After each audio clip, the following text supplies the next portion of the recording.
We made a deck builder in 3 hours. There are so many amazing unique deck builders, but they are all made up of 4 main components. They need a starting deck, some form of card acquisition, different card effects with different synergies, and some type of resource management. Since we were working with such a small period of time, we knew that we had to keep it as simple as possible.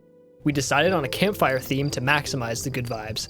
Playing different cards can add fuel directly to the fire or affect it in different ways, like multiplying it. That adds some variation in strategy, but to support it we needed a pretty flexible system.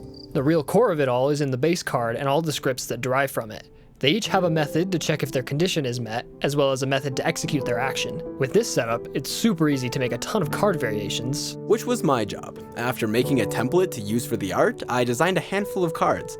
I didn't have the time to make them too complicated, so they mostly have simple, math-based effects. I also added a couple creative ones, like Pyromaniac, which triggers the next played card twice.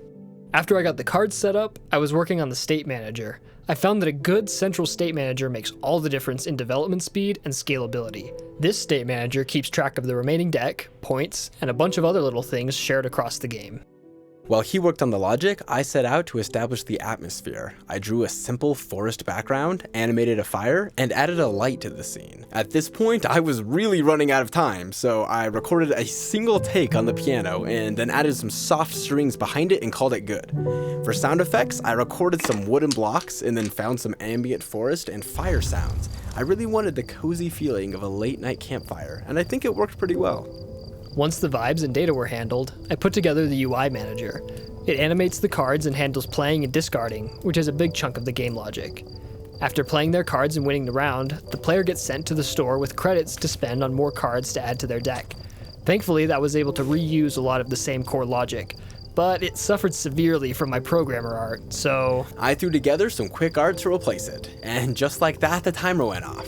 Altogether, we are super happy with how this turned out. With more time, we would have loved to add a way to see the cards in your current deck, more animations, and so much more. But even with all of the little things we didn't get to add,